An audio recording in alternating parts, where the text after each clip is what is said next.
Subscribe करंतु आम channel को आउ प्रेस करंतु बेल आइकन को जहा द्वारा लेटेस्ट वीडियो नोटिफिकेशन आपण मानकु सर्वप्रथमे मिल जिवो।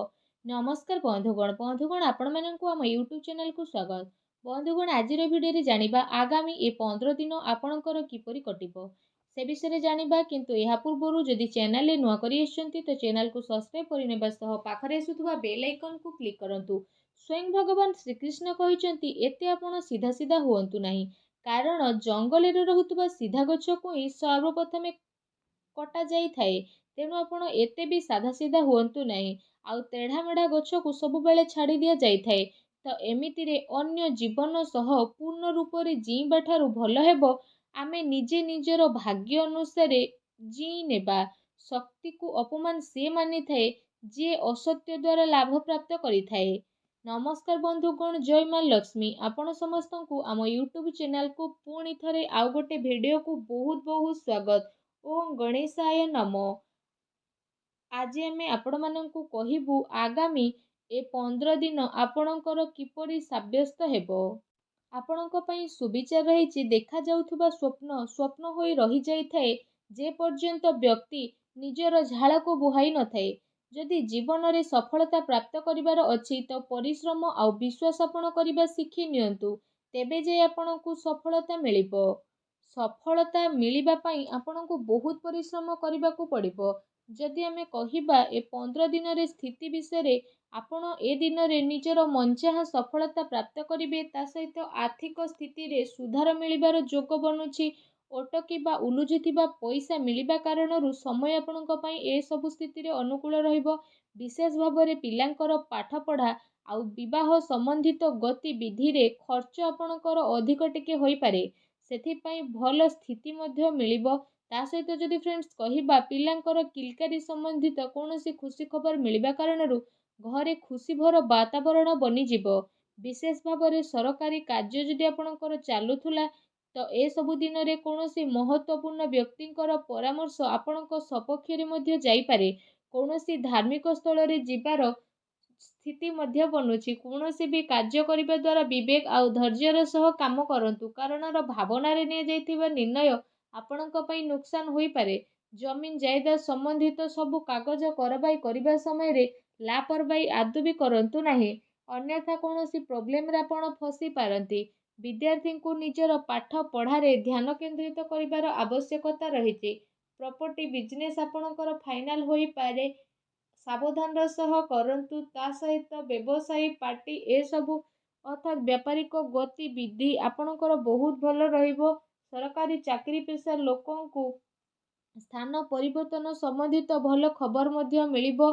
परिवार जनक सह भल समय को व्यतीत करिबारे आपणको बहुत ही खुशी अनुभव हेबो। प्रेम संबंध रे आपसिक सामंजस्यर स्थिति कारणरू आपणको खुशी अनुभव हेबो। ता सहित घरर कौनसी सदस्यଙ୍କ स्वास्थ्य को नहीं चिंता आपणकर बनी रहिबो, किंतु एहा द्वारा आपणकर स्वास्थ्य प्रति सजग रहिबार अति आवश्यकता रहिछि। किछि कथा इच्छा विरोधी हेबा कारणरू दुख आपणकर बनी रहिबो, किंतु निजको ए सबु कथारू बाहर करिबा आपणक पई आसान मध्य होई पारे। ए दिनर व्यवहार आपण भावनात्मक रूप रे न करी निजर काम करिबा पई आपण ट्राई करि नियंतु। जेते अधिक मानसिक चिंतारे आपण रहिबे सेते कार्य को आपण करि परिबे नाही। तेणु मन को शांत रखंतु। काम सिलसिला रे कौनसी व्यक्तिंक सह कथावार्ता करिबा समय रे शब्दर उल्लंघन करंतु नाही, नचेत परे प्रॉब्लम रे पड़ी पारंती। रिलेशनशिप सह जड़ित कथा स्पष्ट रूप रे सामना को आसीबो। एहार निर्णय नेबा आपणक पई आसान रहिबो। कौनसी काम को करिबा पूर्वरु ता सह जड़ित इनफॉरमेशन जानिबा पई ट्राई करंतु। एहा द्वारा बहुत भल स्थिति बनिबो। आपणकर सम्मान बढ़िबो। माता पितांकर वरिष्ठ लोकंकर मान सम्मान मध्य आपणकर बढ़िबार अति आवश्यकता रहिछि। ता सहित तांको आशीर्वाद और सहयोग मध्य आपणको प्राप्त हेबो। अन्य ठारो अधिक आशा करिबा द्वारा निजर कार्य प्रणाली रे विश्वास करिबार आवश्यकता रहिछि। व्यावसायिक स्थिति रे कौनसी प्रभावशाली व्यक्तिंकर मार्गदर्शन आपणक पई सहायकर साब्यस्त हेबो। कहार परामर्श रे आपण आदौ भी फसंतु नाही। चाकरी पेशा व्यक्ति को बहुत भल भाବରେ निजर काम को करिवे। एहा द्वारा अधिकारींकर लाभ आपणको मिलिबो। पति पत्नींक भितरे मधुरपूर्ण समय रहिबो। अविवाहित लोकंक पई भल संपर्क मध्य आसी पारे। ତଥା ପରିସ୍ଥିତିରେ ନିଜକୁ ସନ୍ତୁଳିତ ଓ ମଜବୁତ ବନେଇକି ରଖିବା ଆପଣଙ୍କର ଆବଶ୍ୟକ ବା ଭାବନାତ୍ମକ ପ୍ରଭାବରେ ଆସିକି ସ୍ଥିତି ଆପଣଙ୍କ ପାଇଁ ବହୁତ ଭଲ ରହିବ। ତା ସହିତ ଯଦି ବିଶେଷ ଭାବରେ କହିବା ଆପଣଙ୍କର ନିର୍ଣ୍ଣୟ ଭଲରେ ଠିକ୍ ରହିବ, କିନ୍ତୁ ଭୁଲ ବୁଝାମଣା ଉତ୍ପନ୍ନ ମଧ୍ୟ ହୋଇପାରେ। କାମ ଦ୍ୱାରା ଆପଣଙ୍କୁ ପରିବର୍ତ୍ତନ ମଧ୍ୟ ଆସିପାରେ। ତା ସହିତ ଯଦି କହିବା ପାର୍ଟନରସିପ୍ରୁ ଦୂରେଇ ରହିବା କାରଣରୁ ଏକାପଣ ମଧ୍ୟ ଆପଣ ଅନୁଭବ କରିପାରନ୍ତି। ଯଦି ମହିଳାଙ୍କ ବିଷୟରେ କହିବା, ମହିଳାଙ୍କ ପାଇଁ ସ୍ଥିତି ବହୁତ ଭଲ ରହିବ। ପ୍ରେମ ଜୀବନ ବିଷୟରେ ଯଦି କହିବା, ତ ପ୍ରେମ ଜୀବନର ସ୍ଥିତି ଏସବୁ ଦିନରେ ଆପଣଙ୍କ ସପକ୍ଷରେ ଯିବ। ଆଉ ଏ ସମୟରେ ଆପଣ ଆପଣଙ୍କର ସବୁ କାର୍ଯ୍ୟକୁ ପୁରା ସମ୍ମାନର ସହ ପୁରା କରିବେ, ଯେଉଁ କାରଣ ପାଇଁ ପାର୍ଟନର ଜଣେ ଆଉ ଜଣଙ୍କର ମହତ୍ତ୍ୱକୁ ବୁଝିପାରିବେ। ତା ସହିତ ଏସବୁ ସ୍ଥିତି ଆପଣଙ୍କର ଆହୁରି ଅଧିକ ମଜବୁତ ମଧ୍ୟ ବନିଯିବ। ଆପଣ ଆପଣଙ୍କର ଜୀବନସାଥୀଙ୍କ ପ୍ରେମର ସ୍ଥିତିକୁ ଅନୁଭବ ମଧ୍ୟ କରିପାରିବେ, ଯେଉଁ କାରଣ ପାଇଁ ଆପଣଙ୍କୁ ଦୁନିଆ ସାରାର ସବୁ ଜିନିଷକୁ ଭୁଲି ନିଜ ସାଥୀଙ୍କ ସହ ସମ୍ବନ୍ଧ ବନେଇ ରଖିବାର ଅବସର ମଧ୍ୟ ଏ ସମୟରେ ଆପଣଙ୍କୁ ପ୍ରାପ୍ତ ହେବ। ଆପଣ ଦୁଇ ଜଣଙ୍କ ଭିତରେ ଚାଲୁଥିବା ବିବାଦ ଖତମ ହେବାର ପୁରା ସମ୍ଭାବନା ମଧ୍ୟ ବନୁଅଛି।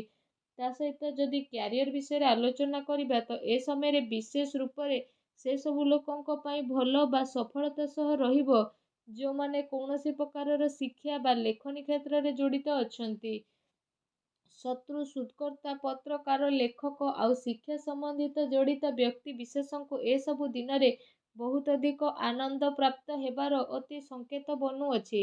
ଏ ଦିନରେ ଲମ୍ବା ଯୋଜନାକୁ ଆପଣ ବନେଇ ନିବେଶ କରିବାର ସ୍ଥିତି ମଧ୍ୟ ବନୁଛି। ତା ସହିତ ଏସବୁ ଦିନରେ ଆପଣ ସେ ସବୁ ପ୍ରୟାସର ଲାଭ ପାଇବେ ଯେଉଁ ସବୁକୁ ଆପଣ ପାଇବାକୁ ଟ୍ରାଏ କରୁଥିଲେ ଆଉ ବହୁତ ଅପେକ୍ଷାରେ ମଧ୍ୟ ଆପଣ ରହିଥିଲେ। ଯଦି ଶରୀର ବିଷୟରେ କହିବା, ତ ବିଶେଷ ଭାବରେ ଶରୀରରେ ଆପଣଙ୍କର ସୁଧାରତା ଆସିବ। ପୁରୁଣା ବେମାରୀରୁ ଆପଣଙ୍କୁ ଛୁଟକାରା ଅନୁଭବ ହେବ, କିନ୍ତୁ ମଝିରେ ମଝିରେ ଆପଣଙ୍କୁ ଟିକେ ଟିକେ ପ୍ରୋବ୍ଲେମ୍ ଆସିପାରେ। ବା ସାବଧାନ ରୁହନ୍ତୁ। ଖାଦ୍ୟପେୟ ଉପରେ ବିଶେଷ ଭାବରେ ଯତ୍ନ ରଖନ୍ତୁ। ଲମ୍ବା ସମୟରୁ ଆପଣ ଯାହା ଚାହୁଁଥିଲେ ସେସବୁ ଆପଣଙ୍କୁ ମିଳିବ। ସମସ୍ୟାର ଉଚିତ ହାଲରେ ପହଞ୍ଚିବା ପାଇଁ କୌଣସି ସଠିକ୍ ବ୍ୟକ୍ତିର ଆପଣଙ୍କୁ ପରାମର୍ଶ ନେବାକୁ ପଡ଼ିବ। ତେବେ ଯାଇ ପ୍ରତିଦିନର ସମସ୍ୟାରୁ ଆପଣଙ୍କୁ ଛୁଟକାରା ମିଳିବ। ଏମିତିରେ କୌଣସି ମେଡ଼ିସିନ ଡକ୍ଟରଙ୍କ ବିନା ପରାମର୍ଶରେ ନେଲେ ଆପଣଙ୍କୁ ପରେ ପ୍ରୋବ୍ଲେମ୍ ଫେସ୍ ହୋଇପାରେ। ଭାଗ୍ୟର ପୁରା ସାଥ ଆଗାମୀ 15 ଦିନରେ ଆପଣଙ୍କୁ ତ ପ୍ରାପ୍ତ ହେବ, କିନ୍ତୁ ଯଦି ଉପାୟ ବିଷୟରେ କହିବା, ତ ଆଗାମୀ 15 ଦିନରେ ଭଗବାନ ଗଣେଶଙ୍କର ପୂଜା ଆରାଧନା କରନ୍ତୁ। ଘରୁ ଯେତେବେଳେ ବାହାରକୁ ଯାଉଛନ୍ତି ପକେଟରେ ଦୁବ ନେଇକି ଯାତ୍ରା ଆରମ୍ଭ କରନ୍ତୁ। ନିଜର କ୍ରୋଧ ଉପରେ ନିୟନ୍ତ୍ରଣ ରଖନ୍ତୁ। ତା ସହିତ ସବୁବେଳେ ସତ କହିବା ପାଇଁ ଟ୍ରାଏ କରନ୍ତୁ। ଦେଖିବେ ଜୀବନର ପ୍ରତିଟି କ୍ଷେତ୍ରରେ ଆପଣଙ୍କୁ ସଫଳତା ପ୍ରାପ୍ତ ହେବ। ତା ସହିତ ଆପଣ ପରିଶ୍ରମ କରିବାକୁ ଆଦୌ ବି ଭୁଲନ୍ତୁ ନାହିଁ। ଯେତିକି ପରିଶ୍ରମ ଏଇ ଆଗାମୀ 15 ଦିନରେ କରିବେ, ସେ ପରିଶ୍ରମର ଡବଲ ଫଳ ଆପଣଙ୍କୁ ପ୍ରାପ୍ତ ହେବ। ତେଣୁ ଏହା ରହିଲା କି ଆପଣ କେତିକି ପରିଶ୍ରମ କରୁଛନ୍ତି ଆଉ କେତିକି ଆପଣଙ୍କୁ ଫଳ ମିଳିବ। ଯେତିକି ପରିଶ୍ରମ କରିବେ ତାର 2 ଗୁଣ ଫଳ ଆପଣଙ୍କୁ ପ୍ରାପ୍ତ ହେବ। ତ ଆଶା କରୁଛି এই ଭିଡ଼ିଓଟି ଆପଣଙ୍କୁ ଭଲ ଲାଗିଥିବ। ଯଦି ଭିଡ଼ିଓଟି ଭଲ ଲାଗିଥାଏ ତ ଭିଡ଼ିଓଟିକୁ ଲାଇକ୍ଟେ କରନ୍ତୁ। ଆଉ ଯଦି ଆପଣ ଚ୍ୟାନେଲରେ ନୂଆ କରି ଆସିଛନ୍ତି ତ ଚ୍ୟାନେଲକୁ ସବସ୍କ୍ରାଇବ୍ କରିନେବା ସହ ପାଖରେ ଆସୁଥିବା ବେଲ୍ ଆଇକନକୁ ବି କ୍ଲିକ୍ କରନ୍ତୁ। ଧନ୍ୟବାଦ।